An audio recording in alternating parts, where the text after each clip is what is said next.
orang tua tidak merestui untuk saya operasi dan saya ingin masih menjadi pemain bola.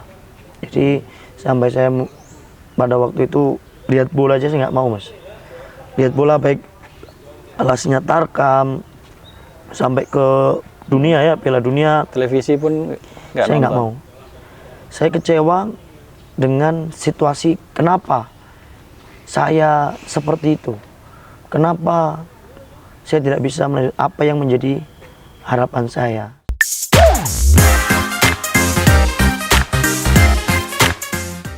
Saya dulu itu pertama kali ketemu Coach Habibie itu tahun 2013. Ya, Jadi masih SMA. masih sekolah. Iya. Saya dulu panggilnya masih D. D Habibie.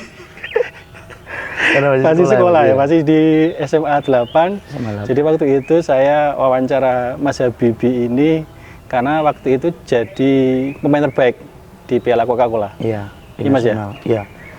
2013 di nasional. 2013. Iya. Mewakili Jawa Timur Wakil Jawa Timur. di tingkat nasional. Waktu itu kita final sama DKI Jakarta. Final sama DKI Jakarta. DKI Jakarta. Ya. Dan sempat megang ini Piala World Cup. Iya, bersama Coach Bambang Derajat. Karena pelatih kepala pada waktu itu kan Coach Bambang. Memang dari kecil saya sama Coach Bambang. Dan pada waktu itu juga sama. Saya sebagai pemain diundang oleh pihak dari PT apa yang menyelenggarakan kompetisi. Itu diundang karena ada tur Piala Dunia itu yang pialanya tur keliling dunia. Pada waktu itu kan di Afrika Piala Dunianya. Jadi kita dapat undangan untuk berangkat ke Jakarta, Mas. Waktu itu bisa dibilang salah satu pemain berbakat lah dari Kediri. Ya Mas ya, Mas Habibie waktu itu. Ya, dibilang berbakat, menurut saya juga karena saya berlatih terus karena dari kecil, Mas. Memang saya itu suka sepak bola itu udah dari TK, dari sekolah TK itu memang sudah sepak bola, dan baik di bukan waktu SMA aja, di TK ini sudah mewakili. Kalau dulu ada gugus, nggak tahu kalau sekarang, Mas ya. Dulu gugus mewakili gugus 8, gugus 6, tingkat kota, habis itu naik ke provinsi, naik ke nasional. Itu memang dari kecil, Mas. Memang saya suka aja dengan sepak bola. Seperti itu. Saat itu seberapa tinggi hasrat untuk menjadi pemain sepak bola? Bisa dibilang 100% dengan keyakinan, Mas ya. Saya sangat yakin dengan saya bisa bermain bola dan saya bisa berada di kasta tertinggi. Sampai saya punya harapan untuk bermain timnas. Jadi kalau hasrat pasti tinggi, Mas. Jadi karena memang dari kecil saya sudah menginginkan untuk jadi pemain bola. Saya masuk ke SSB, terus saya mewakili TK, yang saya katakan TK juga mewakili, SD juga mewakili tingkat provinsi, mewakili kota Kediri di tingkat provinsi sampai ke nasional. Terus di SMP juga sama, saya menjuarai Liga LPI, Liga Pelajar Indonesia. Pelajar, ya. Saya membawa SMP Negeri 3 pada waktu sampai ke semifinal di nasional. Dan di SMA juga sama. Kebetulan waktu itu sebelum saya ikut Piala Coca-Cola memang LPI kita gagal, Mas. Di SMA 8 itu kita gagal. Selang 1 minggu ada pengumuman untuk kompetisi Piala Coca-Cola mewakili antar SMA seluruh Indonesia, seperti itu, Mas. Kalau hasrat memang sangat yakin dan ingin untuk menjadi pemain Dan bola. itu akhirnya sudah menjadi pemain profesional setelah dari SMA ya?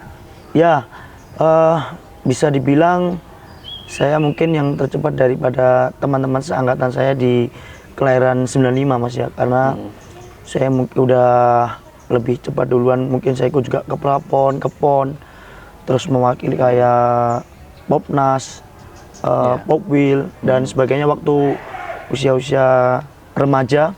Sampai saya menyentuh di Liga 1 itu, walaupun saya hanya sebagai trial di Persija Jakarta, tapi setidaknya saya sudah punya pengalaman terkait bagaimana kita bermain di Liga 1, seperti itu. Berapa tahun Mas berarti total menjadi pemain profesional ya waktu itu?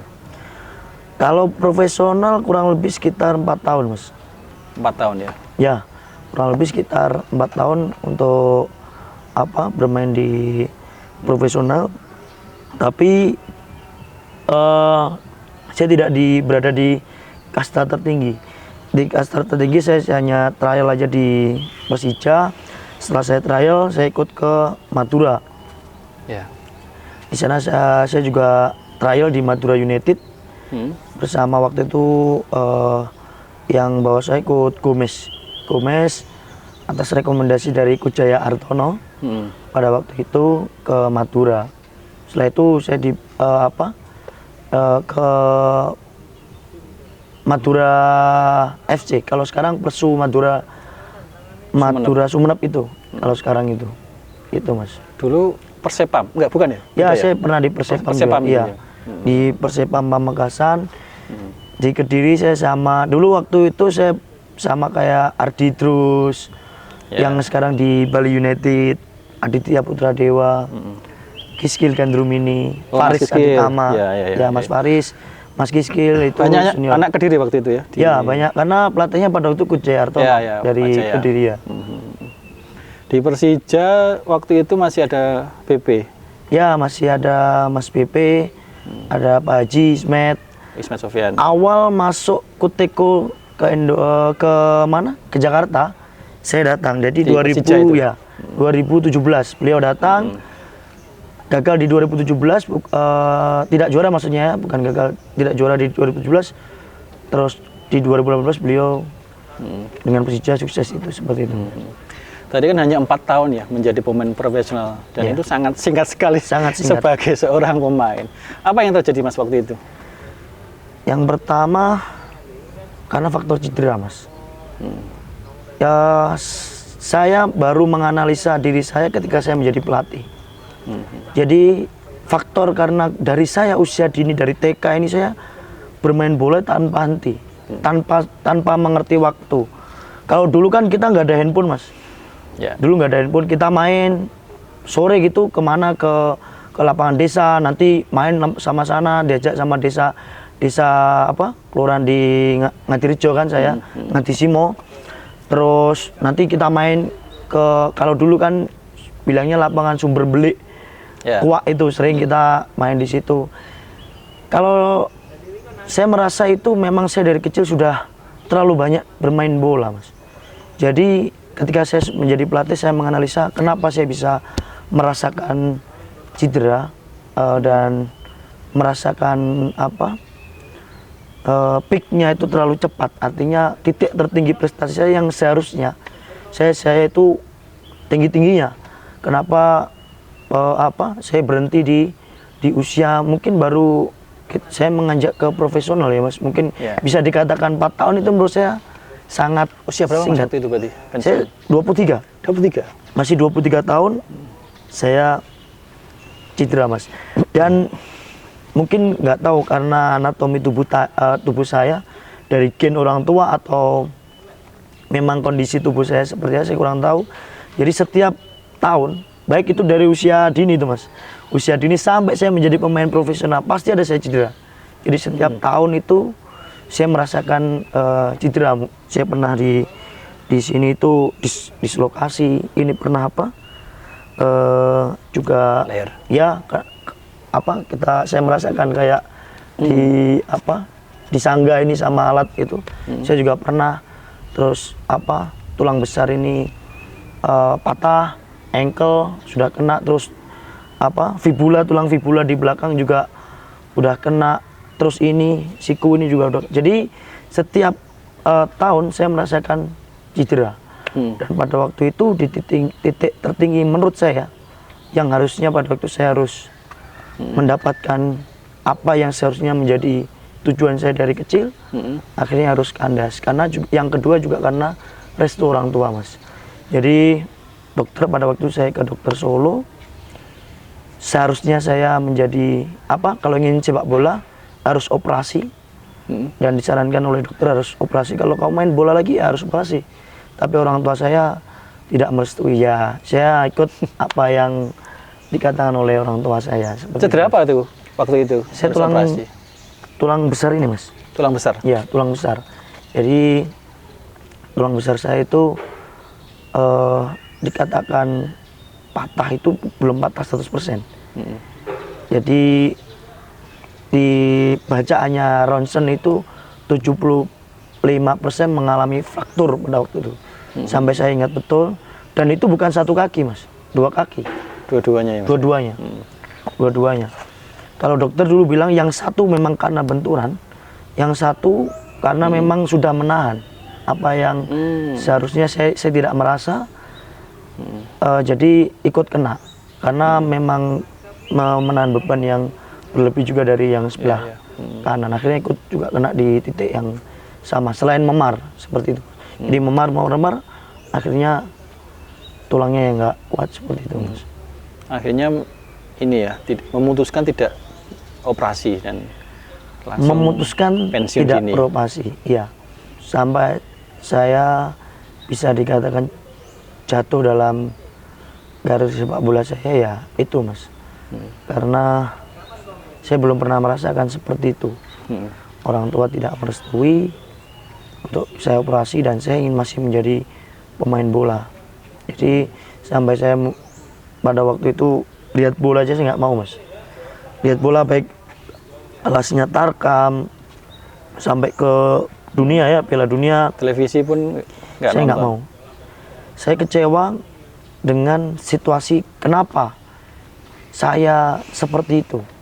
Kenapa saya tidak bisa melanjutkan apa yang menjadi harapan saya seperti itu, Mas. Sampai sejauh ini pun saya merasakan seperti itu karena saya melihat seangkatan saya seperti Hadi Eko, ya kan, terus Evan Dimas yang waktu di provinsi, Hansa Muyama, Septian David, ya itu kan seangkatan saya juga, Mas. Seto, Awan Seto, ya, terus ya banyak lah pada waktu itu. Kenapa teman-teman saya yang seangkatan saya, Muklis Adining, bisa menjadi pemain timnas? Kenapa saya untuk ke level 1 aja saya nggak bisa? Jadi sampai saya berpikir seperti itu. Ujung-ujungnya saya hanya berpikir bahwa memang Tuhan memberikan jalan yang terbaik untuk apa perjalanan hidup saya. Saya menerima seperti itu, Mas. Karena waktu itu memang Mas Habibie ini ketika muda, ketika masih di bawah usia 20 tahun itu dianggap itu tadi yang saya sampaikan, berbakat. Jadi ada potensi untuk menjadi pemain besar kan itu ya. Akhirnya yang membuat kecewa. Dan akhirnya titik baliknya di mana, Mas? Karena tadi disampaikan Mas Habibie sempat kecewa dengan sepak bola dan kemudian tidak mau menonton dan akhirnya mau kembali terjun ke sepak bola meskipun habit sepak bola ya, aja. di bidang yang lain ya kan, bukan pemain. Itu di mana titik baliknya? Saya setelah 1 tahun tidak ke lapangan sama sekali, bisa 1 tahun saya off, Mas, ya. 2017 di pertengahan bulan 2017 di Maret saya cedera sampai saya di bulan 12 di tahun yang sama. Ya, klub terakhir mana? Klub terakhir di Madura. Madura ya? Ya. Itu saya tidak ke lapangan sama sekali dan saya menghabiskan waktu banyak ke hal yang bukan di sepak bola. Artinya orang tua saya kan juga dagang, Mas. Jadi saya ikut orang tua bapak saya almarhum itu ke mana? Ke penggilingan padi karena bapak kan juga punya penggilingan padi, terus diajak ke sawah, diajak ibu ke toko. Jadi ya selama 1 tahun saya tidak merasakan atmosfer sepak bola. Saya mulai tergugah atau menginginkan lagi di sepak bola awalnya dengan desa Doko, Mas, Kecamatan Ngasem, itu di timurnya 521 Kodim atau apa itu. Saya bermain di lapangan itu dengan teman-teman yang seangkatan saya merasa senang walaupun itu tidak banyak orang, 5 orang, kita main rondo, kita senang. Sore kita datang 4:30, jam 5 kurang seperempat, nanti maghrib kita pulang. Hanya itu yang saya lakukan dan saya tergugah ketika ada anak-anak kecil banyak di situ yang tanpa ada pengawasan, dan itu asli dari anak-anak desa Ndoko itu sendiri. Desa Ndoko itu sendiri tidak ada pada waktu, belum ada SSB yang berada di situ, hanya STM Al-Huda pada waktu hanya menyewa di tempatnya lapangan Ndoko itu. Jadi beda hari. Jadi setiap beda hari itu saya apa, anak-anak yang dari desa itu saya lakukan latihan. Mau nggak kalau kita daripada kamu bermain di kampung gini tanpa ada latihan, kita berlatih. Dari situ saya mulai tergugah. Akhirnya kita latihan setiap Selasa. Saya ingat betul mas, setiap Selasa, Kamis dan Sabtu. Ya, jadi di hari Sabtunya atau hari Minggu kita cari uji coba mas. Jadi kita keliling-keliling uji coba gitu. Keliling uji coba kita tidak pernah ini mas, pernah kalah. Cuman secara statistik atau secara apa, data dari per uji coba kita selalu menang. Bagus. Ya, selalu menang. Walaupun itu anak-anak desa, menurut saya, yang tidak pernah sekolah sepak bola, yang benar. Kalau bermain bisa, tapi yang benar ini yang belum. Dari situ saya terpantau sama namanya Pak Parno dari Triple, juga termasuk pelatih saya waktu usia dini. Untuk saya diajak ikut ke SSB Triple S. Ya dari situ mas, dari SSB Triple S saya pegang U13, usia dini kecil sekali. 13 ke U15. Di U15 itu saya mau pegang U15 di kompetisi resmi, baru saya ambil lisensi. Itu di bulan Maret 2018. Lisensi paling bawah? Paling bawah. D ya? D. Saya disupport oleh orang tua. Apakah kamu, pertanyaan yang orang tua saya itu menanyakan kepada saya, apakah kau masih ingin menggeluti dunia sepak bola? Saya bilang, kelihatannya saya ingin menjadi, kalau pada waktu saya bilang, ingin menjadi orang yang mendidik anak-anak yang usia dini. Pada waktu saya bilangnya seperti itu. Saya tergugah dengan hal itu, membina di usia dini. Akhirnya orang tua ngasih support untuk saya sekolah di lisensi D. Saya sekolah lisensi D di Blitar 2018 di bulan Maret. Di bulan Maret, singkat aja, ada lisensi lagi di bulan 11. Itu pada waktu berbeda dengan sekarang ya mas. Kalau dulu di tahun yang sama regulasi itunya, di tahun yang sama siapa yang mendapatkan predikat dalam sekolah itu, mendapatkan predikat peringkat 1 yang terbaik, akan mendapatkan rekomendasi untuk langsung sekolah di tahun yang sama. Pada waktu itu regulasinya seperti itu. Dan saya alhamdulillah juga mendapatkan kalau bahasanya sekolah itu rapot. Rapot. Nah, saya peringkat 1. Habis itu saya bilang ke orang tua. Orang tua, terutama ibu saya benar-benar hormat dengan orang tua saya. Apa yang dikatakan orang tua juga, insya Allah saya katakan selama itu baik. Jadi atas restu orang tua, saya juga sekolah lagi. Lisensi C di bulan 10 akhir, selesainya di bulan 11 karena kan 2 minggu. Lisensi C kan 2 minggu.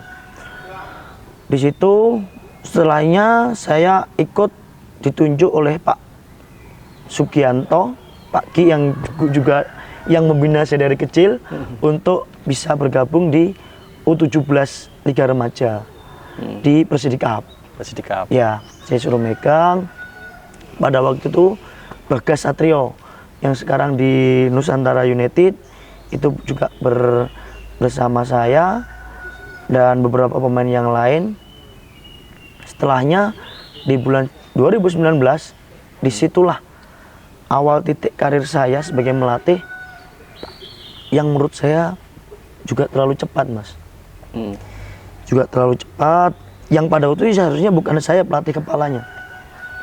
Itu ada Coach Bambang, Coach Heru Setiono, juga guru saya pada waktu usia dini, dan ada Coach Jenal. Coach Jenal itu bisa panggil, kalau saya panggilnya biasanya Bang C, orang Paris ini.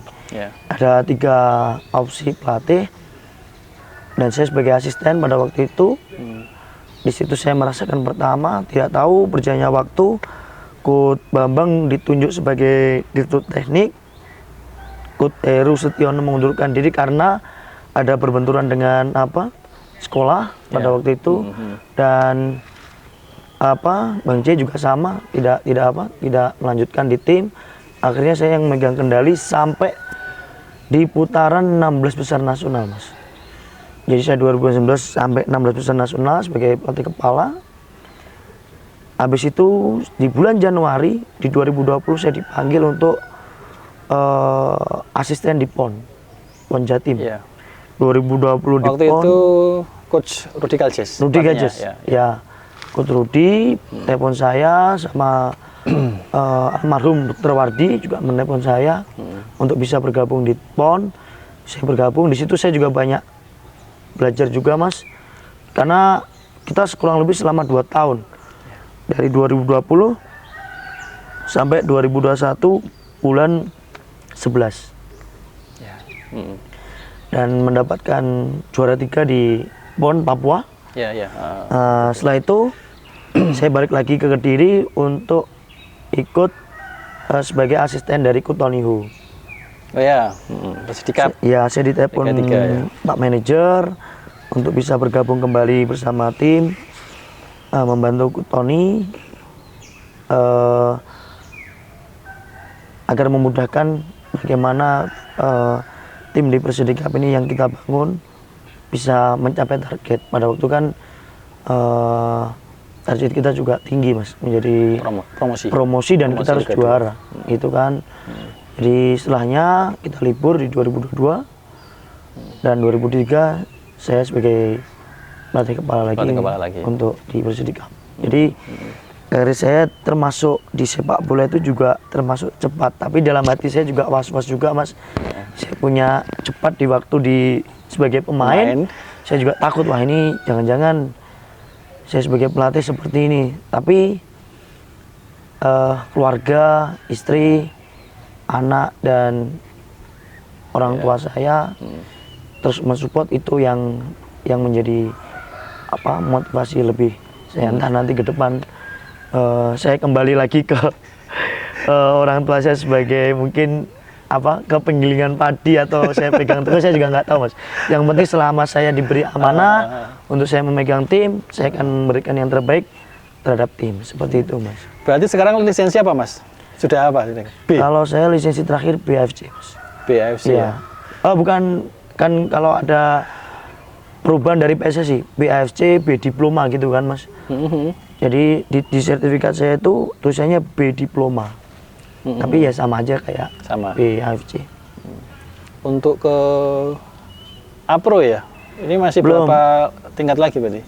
Kalau kita menyentuh ke Pro, kita harus menyentuh 2 tingkat lagi. Oh, masih 2 tingkat lagi? Ya, kita di A, baru nanti di Pro. Ya, tapi saya tidak buru-buru juga, Mas. Artinya saya ingin merasakan pengalaman betul, pahit manisnya dalam melatih. Tekanannya, targetnya, bagaimana dari saya sekolah itu bisa, setidaknya saya mempraktekkan dulu selama beberapa tahun untuk saya bisa meningkatkan lagi di pelatihan. Saya juga tidak terburu-buru untuk saya bisa meningkatkan di titik yang tertinggi, seperti itu, Mas. Karena masih muda juga kan, Mas? Masih di bawah 30? Sudah ya 30 tadi? Masih di bawah 30. Masih di bawah 30, sudah lisensi B? B. Dan termuda ini di Indonesia atau ada lagi yang lebih muda? Kalau setahu saya, lisensi B ya? Ya, untuk lisensi B saya kurang tahu, Mas. Karena kan banyak ini satu Indonesia. Tapi selama saya ke sekolah melihat berita, kelihatannya saya yang paling muda, kecuali pelatih fisik. Jadi kan kalau pelatih fisik kan ada harus ambil lisensi B baru level 2. Kalau saya menjadi pelatih kepala, mungkin di satu Indonesia mungkin baru, mungkin Mas ya, ini mungkin saya juga nggak tahu, mungkin baru saya juga. Dan saya mengawali karir melatih pun sangat muda, Mas, di usia 24 tahun. Udah pegang Liga 3. Di Indonesia itu kan sangat jarang sekali kan. Pelatih yang mengambil lisensi di usia yang sangat muda. Rata-rata usia segitu masih masih main, Iya. mereka kan belum memikirkan lisensi kepelatihan. Kalau Iya. mungkin di luar negeri kayak di Jerman rata-rata kan memang pelatih muda. Iya. Dan dia kalau di Eropa kan saya lihat memang sebagai pemain dan ada juga sebagai yang desainnya, Mas.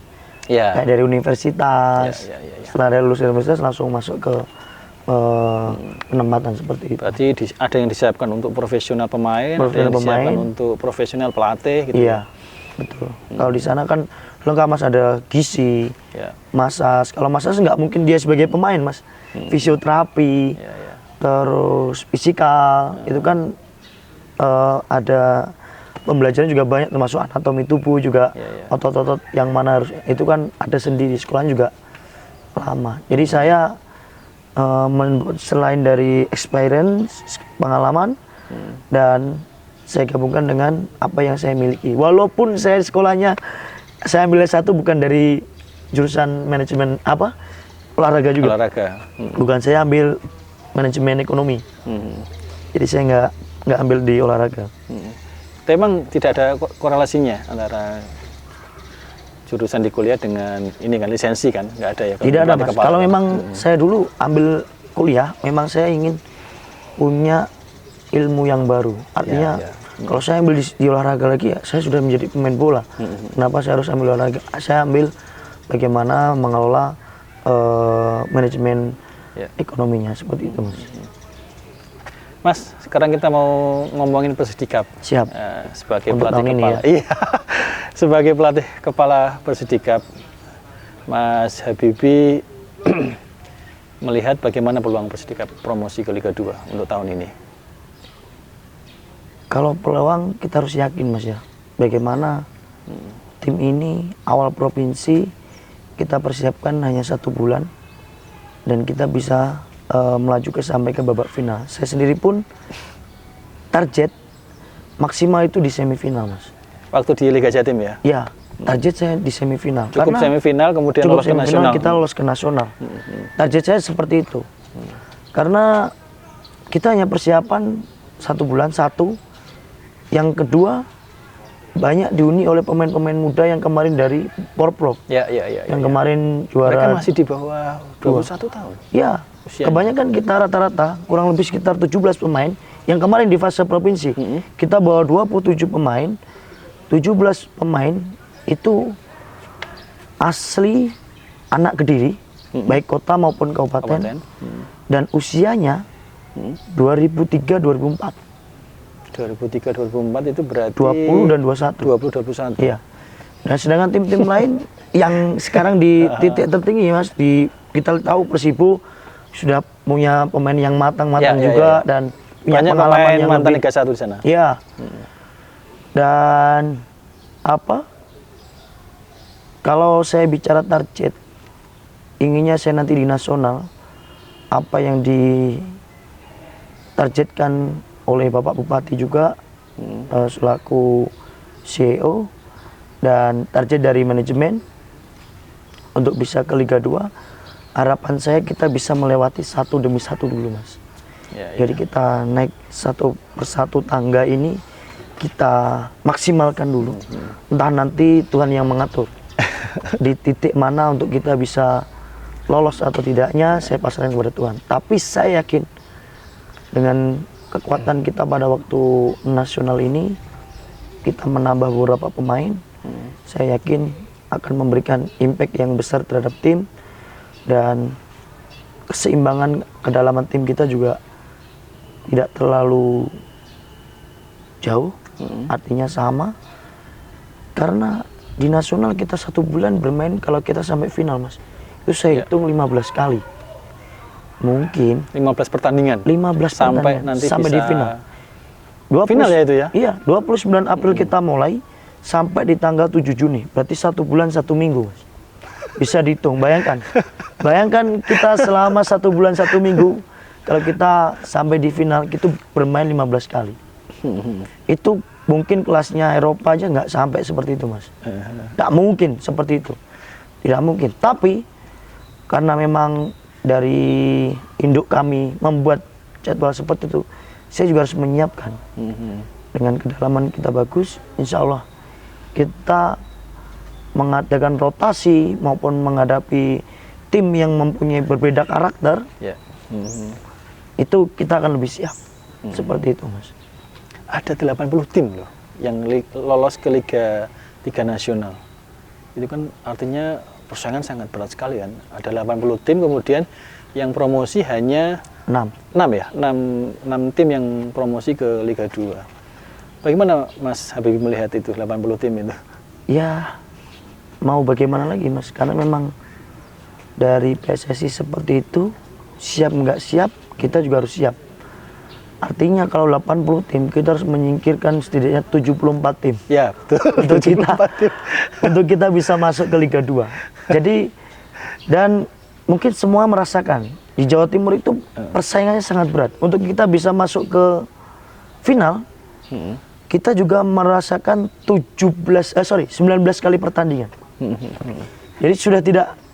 Jadi ini seperti kita memulai awal kompetisi yang baru di babak nasional. Iya, iya.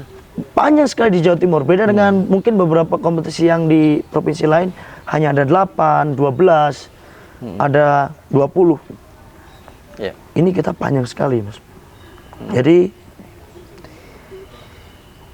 step by step untuk saya melakukan yang terbaik terhadap tim ini, bisa memenangkan pertandingan, bisa meloloskan ke babak selanjutnya.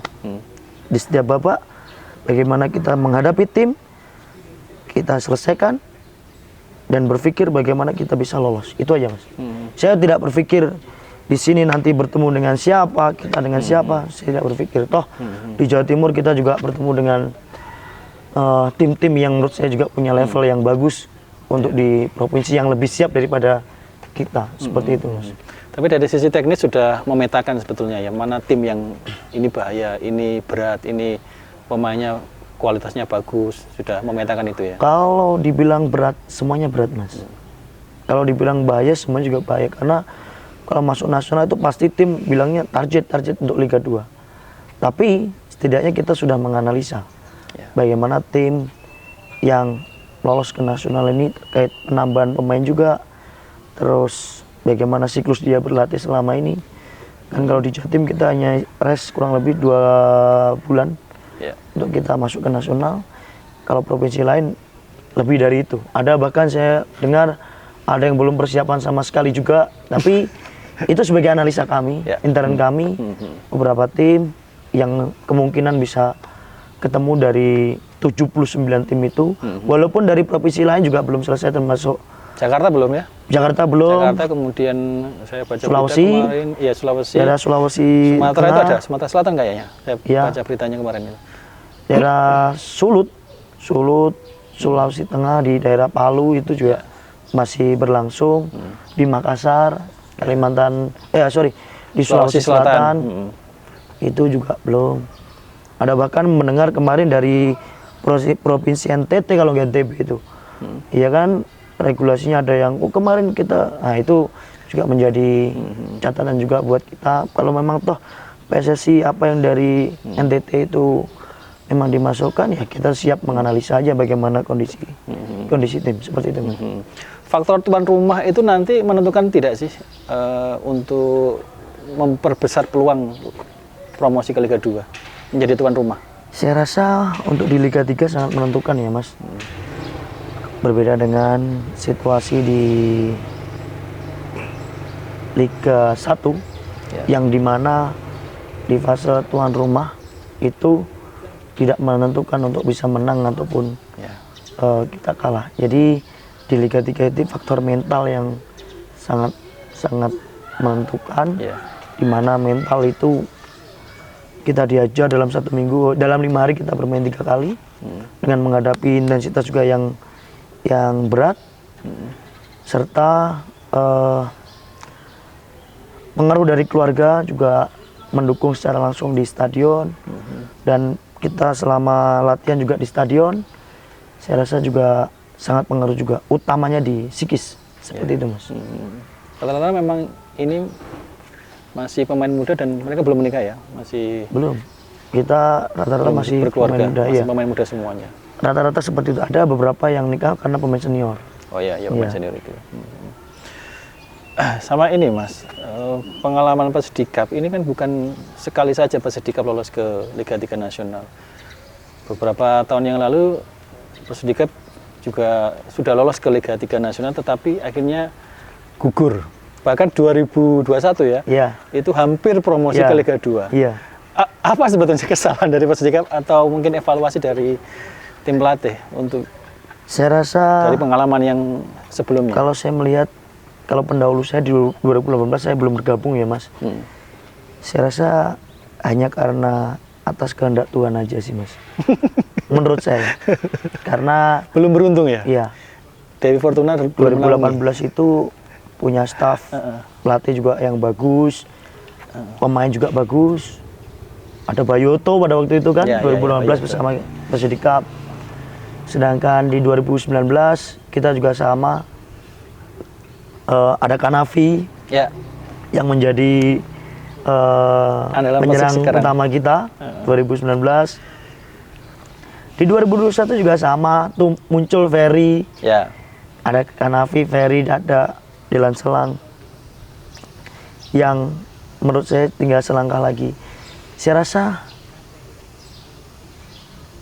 kerja dari manajemen juga sudah bagus Mas.